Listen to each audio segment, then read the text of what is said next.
Hello, everybody, and welcome to the first episode of the Limitless Performer Podcast. I'm really excited to start this, and it was so nice to see everyone's response to the potential of me starting it. It's hard to imagine that people want to listen to what I have to say, and I really hope that telling these stories helps some of you out there on your performing journey, whether you're starting out, auditioning for drama schools, or performing around the world. I want to share these thoughts so we can think about some of the things that we go through as performers, things that other people might not share. It's often seen as taboo to talk about wanting change in the industry, or it can blacklist you as a performer. But I've shifted my gears a bit, so I don't mind talking about these things. I'm really hoping that in this podcast I can delve further into topics that I've spoken about on social media in more depth. It can be so hard to get all of your points across in short form content and to keep people engaged and to be thinking, oh, I've got to hook people in with the right text on the screen, the right first sentence and noises and all sorts of things. But it feels a little bit more relaxed in podcast format. So yes, welcome. Please bear with me while I get used to recording all of this. I'm just really glad that you're here. So, my name is Amelia. I'm a performer wellbeing coach, which means that I help performers in all aspects around their craft, whether that be physical, nutritional, mental, or social. I'm actually studying a master's in strength and conditioning specifically for performers. Honestly, I can't believe that I can study this. I love research, I love academia, I love wellbeing, and I love musical theatre. As a child, I was as stagey as they come. But really, I can't believe how lucky I am to study something that I'm so passionate about. And I've only had my induction, but I'm really excited to delve into the science behind improvement in the musical theatre craft. I look at other sports, football, for example, and there's so much research in there. What is the best warm-up for footballers to do before a game? We don't have that in theatre. And that's the type of thing that I'd like to change. So I'm looking around myself at university, finally in what some would call a real academic setting for the first time. But this university also has a really strong musical theatre course. And I'm looking at the freshers, all wide-eyed and excited, and it's so lovely. And it's reminding me of my time at drama school. Today I want to talk about something I wish I'd heard more openly discussed when I was training. Burnout. Not at the end of term, not when you're prepping for assessments, but as early as week 3 of drama school, because yes, it happens that fast. And if you're listening and nodding along right now, just know that you are not alone in this. Notoriously and truthfully, drama school is intense. It's not just long hours in the studio or the classroom, it's everything all at once. So starting with the full days, dance, singing, acting, movement, text work, you're on your feet, you're taking notes, you're absorbing the corrections, but then you get home and it doesn't stop.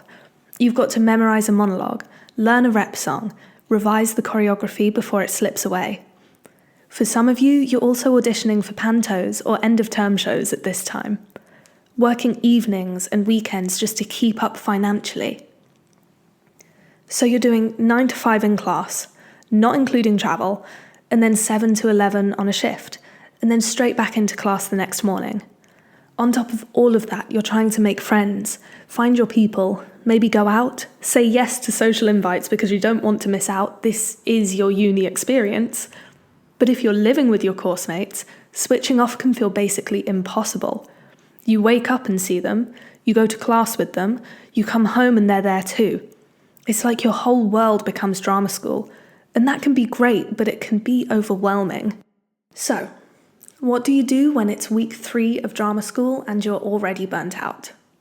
You start out with all this energy, the adrenaline of being accepted and starting something that you've worked towards for years, but adrenaline doesn't last forever. Suddenly, your body's sore, your voice is tired and your brain's foggy, and there's a little voice that says, am I not cut out for this? Did they make a mistake letting me in? Shouldn't I be stronger? I didn't work hard enough over summer. And I want you to know no, that voice is lying. What you're experiencing is so normal. Because the truth is, drama school is designed to push you. Mentally, physically, creatively. You know this. They've told you about this in your first lectures. But nobody really prepares you for just how fast that push comes. So I want you to pause for a moment before we really get into this podcast and check in with yourself. Are you drinking enough water? That sounds silly, but it's so important. Are you fueling your body properly, not just snacks, but full proper meals? And are you resting? Truly resting, not just scrolling on your phone, overthinking about all of the things that you've got to do tomorrow. Burnout isn't a sign of weakness. It's a sign that your system is overloaded. If you're already feeling it in week 3, it's your body waving a flag saying, "Hello, I need some help. I need balance." Please just listen to it. Before we go any further, let's actually pause and talk about what burnout is. Burnout is recognized by the World Health Organization not as a medical condition, but as what they call an occupational phenomenon, which basically means it's something that happens in the context of work. They describe it as a syndrome, so a collection of symptoms or signs that all point back to a specific cause.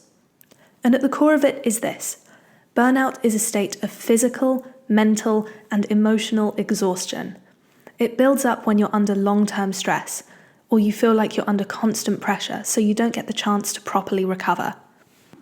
Now, that definition makes a lot of sense if you think about traditional jobs, being in high-pressure careers, people working endless hours without breaks. But what's interesting is how it plays out in performers, because the job of being a performer is so layered. For dancers, actors, musicians, it's not just physical effort, although it is a huge part. It's also emotional exposure, putting yourself out there in auditions, in class, in front of teachers, peers. It's mental pressure, remembering choreography, lines, music, while constantly self-critiquing and adapting. And unlike many jobs, the work doesn't end when class finishes. You take it home with you, learning songs, rehearsing monologues, practicing routines, preparing for auditions. So performers are almost uniquely at risk, because the body and the mind are both being pushed, and there's rarely an off-season. For athletes, there's a time of year where training eases off. For performers, especially those working full-time in shows, on cruises, or touring, it can feel like go, go, go all year round. And that combination of long-term stress, constant demand, and the feeling that you can never fully switch off, that's what makes burnout such a common experience in the performing arts. And when you hit it, it doesn't just look like being tired. It feels like your creativity has dried up. Your body's heavy, and even the things you love about your art start to feel overwhelming. So how do you know if you're experiencing burnout as a performer? Because it's not always obvious. It can sneak up on you. Here are some of the common signs, both mental and physical, that the research and experience of performing artists highlight. Firstly, physical exhaustion, feeling constantly tired, sore, or run down, even after rest. Your body doesn't bounce back the way it used to, and injuries start cropping up more often. 2. Mental fatigue. Difficulty concentrating, forgetting choreography or lines, feeling like your brain is foggy or slowed down. Tasks that used to feel manageable now feel overwhelming. 3. Emotional depletion. You may feel detached, irritable, or cynical. Even things you usually love, performing, rehearsing, collaborating, they feel heavy or even frustrating. 4 is a loss of motivation or confidence. That drive that got you through auditions or late night rehearsals might start fading. You might question your own abilities or feel like you're not enough. 5 is feeling constantly under pressure, like the stress never lets up. Even small tasks feel monumental because your system is already overloaded. 6 is a trouble switching off, which is especially common if you're living with course mates or if you're on tour. You may find it hard to mentally detach even when you're not in class or rehearsal. And 7, changes in your social or personal life. Maybe you feel disconnected from friends, you lose interest in social activities, or you notice yourself isolating because your energy feels spent. What's important to remember is that burnout doesn't mean you're weak or failing. It's a signal. Your mind and body is telling you that the pace, the pressure, or the demands that you are putting on it are exceeding what you can sustainably handle. And the earlier that you notice these signs, the better chance you have to respond in ways that protect your well-being and preserve your creativity. I want to take a moment to talk about someone whose approach to burnout I really resonate with. Grace Beverley. You may know her from her podcast, Working Hard, Hardly Working, or from her social media channels, where she's been really open about her own experiences with burnout. Grace has spoken about how for her, burnout can come from tying her self-worth to productivity and achievement. She was running at a relentless pace, believing that constant output and hustle were the only ways to succeed. She even admitted in a podcast episode that she felt embarrassed about admitting she'd burnt out, which I think is so relatable. A lot of us feel like we have to hide it. But what I love about her perspective is that she reframes burnout entirely. She says it's not about weakness. Burnout isn't a personal failing. Instead, it's a signal that you're running at high speed in the wrong direction. The work you're doing isn't aligned with your values or your well-being. And for performers, I think this rings really true. We push ourselves endlessly to nail choreography, memorize lines, keep up with auditions, and make good impressions. And sometimes we're so focused on doing it all that we lose sight of why we started in the first place.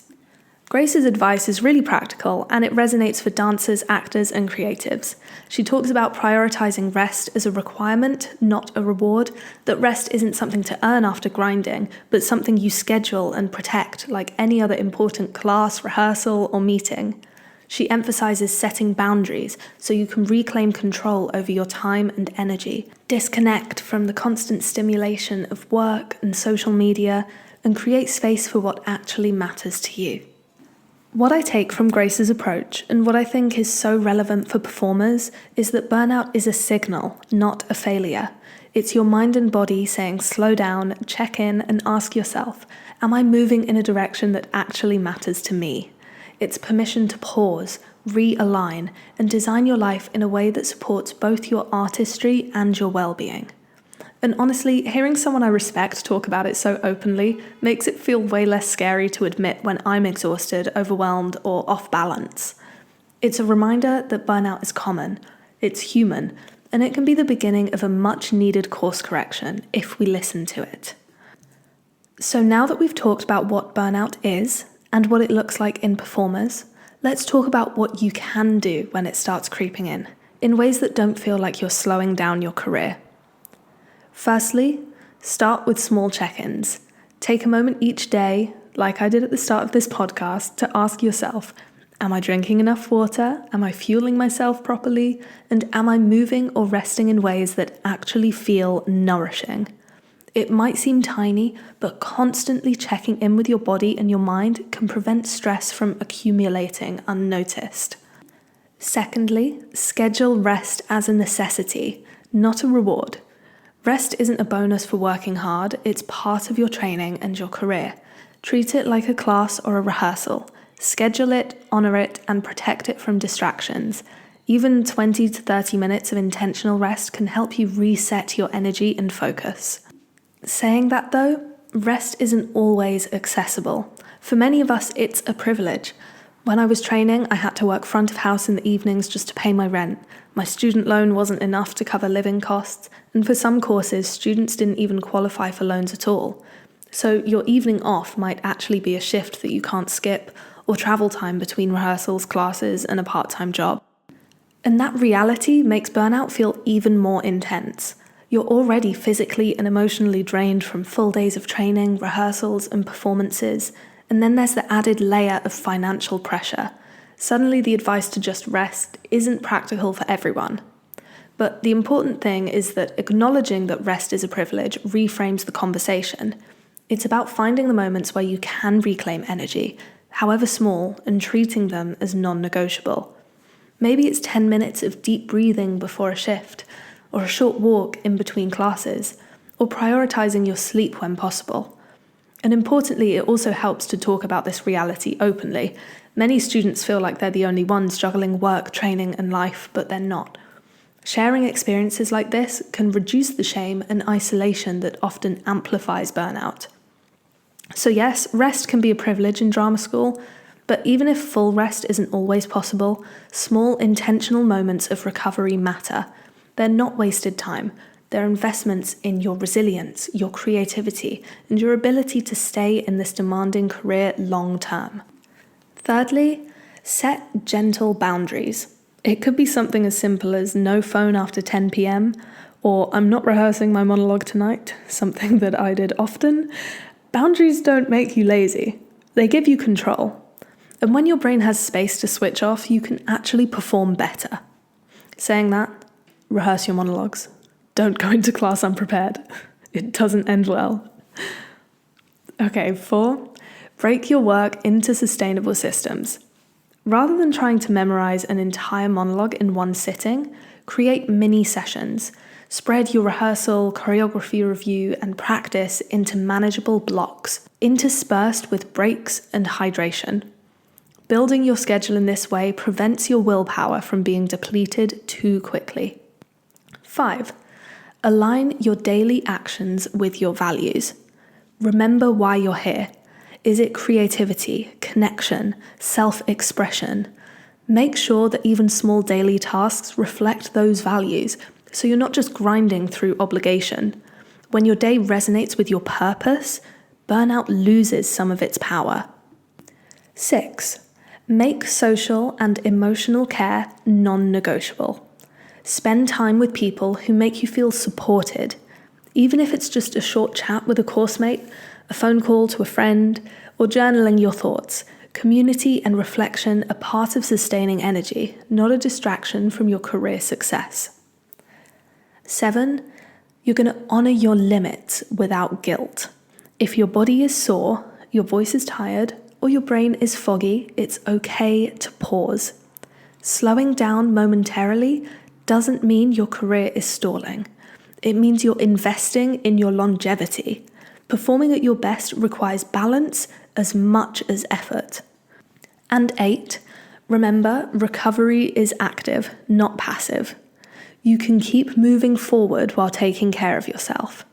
Burnout signals you to adjust, not stop. So integrating cross-training, mindful rest, proper nutrition, hydration, and reflective pauses, these are all part of building a career that's sustainable, joyful, and resilient. Something else to remember is that everyone around you is probably feeling it too. They might just not be saying it. You're all trying to make good impressions, prove yourselves, show that you belong here. But behind closed doors, I promise you, most people are just as exhausted and just as overwhelmed. And that's why it's so important to normalize these conversations, to remind each other that it's okay to say, I'm tired. It's okay to choose rest instead of going out. It's okay not to be on every single moment of every day. If you've been conditioned to always push harder, always do more, slowing down can feel like failure. But slowing down is actually a skill. It's what allows you to sustain yourself for the long run. Marathon runners don't run at their fastest speed for the whole 4 hours. They sustain themselves with a manageable pace throughout. Drama school isn't a sprint. It is a marathon. It's 3 years. And after that, a whole career. Learning how to pace yourself isn't just about surviving training. It's about building longevity as an artist. So, if you're listening to this and you're in week 3, or maybe week 4, feeling that creeping exhaustion, please hear me when I say you are not doing anything wrong. You are not less capable, less talented, or less committed because you're tired. You're human, and being human in this industry is what makes you an artist. So tonight, maybe do something radical, drink some water, eat something nourishing, and give yourself permission to rest. Put the monologue down for a night, close the laptop, and let your nervous system breathe. Because you can't pour into your art if you're running on empty, and your art deserves the most grounded, cared-for version of you. You deserve that too. Now, this could be a whole other episode, but I'll just mention, when I was in drama school, performing was my life. I only listened to cast albums, I only watched musical DVDs or shows, everyone in my life was in the industry. And I thought that was the only way to be fully alive, fully me, because I'd had to repress that for so long when I was in regular school. But when I left drama school and didn't immediately land a job, I felt like I was nothing without performing. My identity was so wrapped up in it that I didn't know how to exist outside of it. And that's a scary place to be, because life will inevitably throw curveballs, missed roles, injury, or just times when work is sparse. This is where a reframe can help. Instead of performing is my life, start thinking performing is part of my life. There should be other things in your world that give you joy, grounding, and a sense of self. This is so important, but friends outside of the industry, hobbies, interests, learning something new, even just your downtime. For younger performers in training, this is so crucial. It's easy to get consumed by the intensity of the environment. The classes, the rehearsals, the auditions, but keeping your other passions alive, your other connections and other identities is what actually makes you a healthier artist. Because when performing is part of a rich, full life, rather than being your whole life, you'll bring more energy, more creativity, and more balance to your art. And perhaps more importantly, you'll remember that you're enough whether you're on stage or not. So, thank you for listening to the Limitless Podcast. If this resonated, please share it with a friend who might need to hear it today. I'm not too sure how podcast platforms work, but I always hear my favorite ones say to follow and rate the podcast, so I'll ask you to kindly do that as well. And I'll see you next week for the next one.